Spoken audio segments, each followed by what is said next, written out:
भारतीय सेना ने पहला बयान जारी किया है। पहला बयान इन सब के बीच में जारी किया गया है। कल रात पाकिस्तान को मुंहतोड़ जवाब दिया गया। सेना की तरफ से यह आधिकारिक पुष्टि की गई है। जवाब आ गया। 8 और 9 मई को पाकिस्तान ने हमले की कोशिश की, लेकिन पाकिस्तान के इस हमले को हमने नाकाम किया। पाकिस्तान के सभी ड्रोन हमले नाकाम किए गए, सेना की तरफ से कहा गया है। कल रात पाकिस्तान को मुंह तोड़ जवाब दिया गया है। देखिए, हम इंतजार कर रहे थे कि आखिर सेना का क्या बयान सामने आता है। पहले भारतीय सेना ने एक वीडियो जारी किया और वो पहला वीडियो जारी किया गया और अब पहला बयान सामने आया है। कल रात पाकिस्तान को मुंह तोड़ जवाब दिया है, सेना की तरफ से कहा गया है। साथ ही कहा गया है कि 8 और 9 मई को पाकिस्तान ने हमले की कोशिश की। सेना की तरफ से यह भी कहा गया है कि पाकिस्तान के सभी ड्रोन हमले नाकाम किए गए। नरपत सर, इस पे छोटा सा रिएक्शन आपका। ये जैसे कि हम बात कर रहे थे ना, आपके चैनल से सब जगह से आ रहा था, और अब जो ऑथेंटिक उन्होंने बोला है और लोगों ने देखा है, मैं तो बिल्कुल बॉर्डर एरिया में हूं और वहीं देख रहा हूं और हमारे लोगों से टच में, वो कह रहे थे कि उनका एक भी ड्रोन, एक भी। इस बीच एक और बड़ी खबर, भारत ने चिनाब नदी का पानी छोड़ा है। बड़ी खबर इस वक्त की आ रही है, जहां पर अभी एक बड़ी खबर आई कि भारतीय सेना ने बात बताई कि जितनी नापाक हरकत की गई 8 और 9 मई को उसका करारा जवाब दिया गया। तो ये भारत ने चिनाब नदी का पानी छोड़ दिया है वाटर स्ट्राइक के जरिए, जहां पर हमने इंडस वाटर ट्रीटी खत्म किया था, चिनाब नदी का पानी हमने रोक दिया था, तो अब चिनाब नदी का पानी छोड़ा गया है। इस वक्त की सबसे बड़ी खबर है। लेकिन अब बड़ा सवाल है, ऑपरेशन सिंदूर के बाद अब क्या जल प्रहार?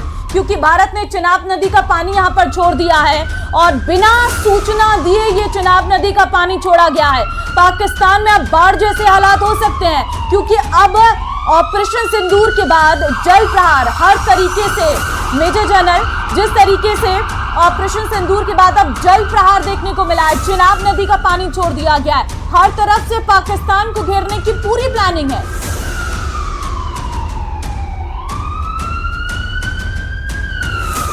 जरूरत नहीं उनको भुगतने, जो इसे भुगत रहे हैं। और मेरी ये भी अपील रहेगी कि हम नागरिक हों चाहे चैनल हो, हम कुछ भी ऐसा ना करें जिससे कि दुश्मन को कुछ फायदा हो जाए। और हम अपना जो आ रहा है, ऑथेंटिक न्यूज आ रही है, जो हमारे को भारतीय सेना से आ रही है, वहाँ वॉर रूम से आ रही है, ब्रीफिंग से आ रही है, और जो ग्राउंड में हमारे जो आपके लोग भी सब मैं देख रहा हूँ सब जगह हैं, और देख के, और जो हमारा मोरल अप है वो सही में है, और वो जिस ढंग से हमने जवाब दिया है वो उनको मालूम चल रहा है। और मैं तो हमेशा आपके जरिए अपने दर्शकों से भी कहूंगा कि हम ऐसी कोई हरकत ना करें जिससे दुश्मन को फायदा हो। नहीं, ये चिनाब नदी का पानी छोड़ने से सर इसमें दुश्मन देश को क्या फायदा होगा, ये समझ नहीं पाए आपका स्टेटमेंट। ये हाँ। मेरा फील्ड है नहीं कि मैं आपको जल की नीति, जल के ये, और मैं तो अपनी इतने 40 साल के करीब जो हमने काम किया, ट्रेनिंग करी है फौज और उनकी एनालिसिस, और जो आप मेरे से पूछ रहे हैं, लेकिन ये जो आप चिनाब नदी का पानी छोड़ा है, ये जो है इसका जवाब जब तक कि देखिए, मतलब एक तरीके से जनरल हम ये पूछने की कोशिश कर रहे हैं कि हमने देखा कि एयर स्ट्राइक की गई है और उसके बाद हम देख रहे हैं कि डिजिटल स्ट्राइक लगातार की जा रही है, और उसके बाद ही ये तीसरी स्ट्राइक देखने को मिल रही है। हम आपके पास लौटेंगे, हमारे संवाददाता इस वक्त ग्राउंड जीरो से प्रेमदान जुड़े हुए हैं हमारे साथ बारबेट से।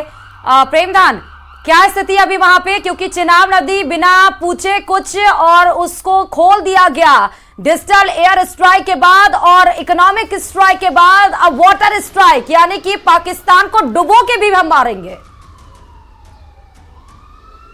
देखिए, मैं आपको बता रहा हूं कि युद्ध की जो परिस्थिति बनती है उसके बाद में दुश्मन को चारों तरफ से घेरना बहुत ही अति आवश्यक है, और यही कारण है कि हमने पहले एयर स्ट्राइक की वहां के आतंकवादियों को सबक सिखाने के लिए, उनको नेस्तनाबूद करने के लिए। लेकिन उसके बाद जब पाकिस्तान ने अपना वार करने की कोशिश की, सिविलियंस को अटैक करने की कोशिश की, उसके बाद में जब एक तरीके से जब सिविलियंस को आप अटैक करते हो और अघोषित वार आप जारी कर देते हो, तो उसका जवाब भारत की ओर से यही इसी तरीके से दिया जाना है। क्योंकि हमने एयर से उनके मिसाइलों को मार गिराया है, उनके फाइटर प्लेन को मार गिराया है, उसके साथ ही साथ उनके जो ड्रोन आए थे उनको मार गिराया है। तो जिस तरीके से जो पाकिस्तान जिस भाषा में समझ सकता है उस सारी भाषाओं में हमें जवाब देना बहुत जरूरी है। मैं बाड़मेर के, जो कि बाड़मेर पाकिस्तान का बॉर्डर है, जहां पर रात भर रेड अलर्ट रखा गया था। रात को करीब 2:45 बजे तक रेड अलर्ट में रहे थे हम लोग, और हमारे साथ में यहाँ पर बाड़मेर के नागरिक हैं जिनके अंदर जो जज्बा है, जो जोश है, वो देखते ही बन रहा है कि लोगों ने पूरी रात हमारा जिस तरीके के डायरेक्शन थे उसी का पालना किया है। आप पूरी रात यहाँ पर देखा कि आपने यहाँ पर रेड अलर्ट था, उसके बाद में लाइट किस तरीके के, देखिए किस तरीके की आप चीजें देख रहे हैं। ये कल ही प्रशासन ने शाम को गाइडलाइन जारी की थी, 9 से लेकर 4 बजे तक ब्लैक आउट करना है। तो यहाँ पर हम बॉर्डर के ऊपर सभी लोगों ने, ऐसा कोई घर नहीं रहा, सभी लोगों ने अपने घरों की लाइटें बंद कर दी थी और इन्वर्टर बंद कर दिए थे। तो मीटरों के ऊपर जो लाइटें थी वहाँ पर उन्होंने अपनी पर्ची लगा के सब बंद की। सभी लोगों ने प्रशासन का सहयोग किया और यहाँ के लोग प्रशासन और भारत के सैनिकों के साथ कंधे से कंधे मिलाने के लिए तैयार है। अगर युद्ध की आवश्यकता पड़ी तो यहाँ के युवा सभी लोग बॉर्डर पर जाने के लिए, युद्ध में भी कूदने के लिए उतावले हैं। देखिए युवाओं में जोश है, क्योंकि बॉर्डर के ऊपर जो बैठे हैं उनके अंदर जोश है, और उनका साफ तौर से कहना है कि हमने जिस तरीके के हमें आदेश मिले थे, जिस तरीके के डायरेक्शन मिले थे, हमने उनको अक्सर से पालना करी है, और इसके साथ ही अगर जरूरत पड़ी तो हम बॉर्डर पर जाने के लिए भी तैयार है। आप क्या सोच रहे हैं? हम भी बॉर्डर पर जाने के लिए तैयार है। हमें भी खून सता है, हम भी पाकिस्तान से युद्ध करें।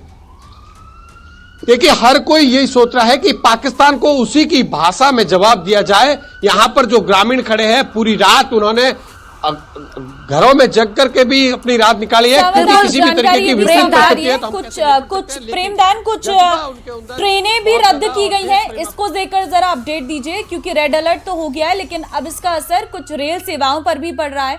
क्या ऐसी कोई जानकारी आपके पास? और इसी के साथ साथ क्या कुछ स्पेशल गाइडलाइंस भी सुबह होते ही कुछ जारी की गई हैं क्या बाड़मेर के लिए? देखिए स्पेशल गाइडलाइन अभी कोई जारी नहीं है। जो रात को रेड अलर्ट था उसी के थोड़ा रिलीज किया गया है। आम नागरिकों को सतर्कता बरतने के निर्देश दिए गए हैं। हमारी सुबह प्रशासन से बात हुई है, उनका भी ये कहना है कि अभी तक कोई विशेष परिस्थिति नहीं है, लेकिन हाँ प्रेमदान आप हमारे साथ जुड़े रहिए, नरपत सर हमारे साथ आप जुड़े रहिए। देखिए बड़ी खबर है, पर्पल अपडेट आ रहे हैं, कहीं मत जाइए, क्योंकि 1 मिनट भी जाएंगे क्या बड़ी खबर आ जाए आप उससे चूक जाएंगे। वक्त एक छोटे से ब्रेक का है, फौरन यहाँ से होते हैं।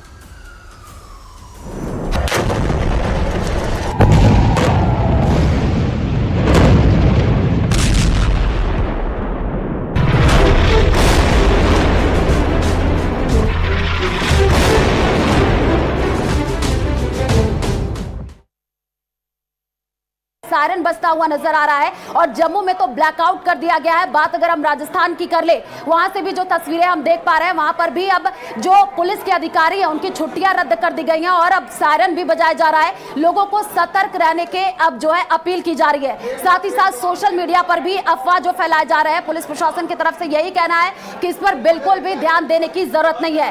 राजस्थान की बात कर ले तो देखिए बहुत सारे जोधपुर, बीकानेर, बाड़मेर, जैसलमेर, ये सरहदी इलाका जहां पर अब और बिल्कुल आयुषी, और इसके साथ साथ श्री गंगानगर में भी जी बिल्कुल हेमंत, क्योंकि श्री गंगानगर जो कि सेंसिटिव जोन हो जाता है, वहां से हमारे संवाददाता अशोक जुड़े हुए थे, और आपको पता भी होगा हम कई खबरें ऐसी चलाते भी रहते हैं जहां पर श्री गंगानगर में बहुत बार ऐसी तस्वीरें देखने को मिली हैं जहां पर ड्रोन गिराए गए हैं, लेकिन वहां पर अभी जो व्यवस्था है पूरी तरीके से बढ़ा दी गई है। और कल ही आपने देखा मंजू बागबार ने आदेश जारी किए थे कि वहां पर जितने भी अधिकारी हैं उनको लगा दिया गया है, पूरी तरीके से मॉनिटरिंग की जा रही है। राज्य सरकार पूरी तरीके से अब अलर्ट है। बिल्कुल आयुषी, ये भी जानकारी सामने आई थी कि पश्चिमी सीमा से, जिसमें बाड़मेर, जैसलमेर का इलाका भी शामिल है, श्री गंगानगर का इलाका भी शामिल है, यहां पर भी आज पूरी तरह से ब्लैकआउट रखा गया 9 बजे से लेकर के सुबह 4 बजे तक। और जम्मू की तस्वीरें हम अपने दर्शकों को दिखाई रहे हैं। क्योंकि देखिए जो पाकिस्तान बिल्कुल भी सुधरने का नाम नहीं ले रहा है, इतनी ज्यादा हमने चेतावनी भी कर दी है। अब देखा होगा हेमंत आपने, साफ तौर पर एस जयशंकर की तरफ से यह कहा गया है कि अगर पाकिस्तान जवाबी कार्रवाई करेगा तो जाहिर सी बात है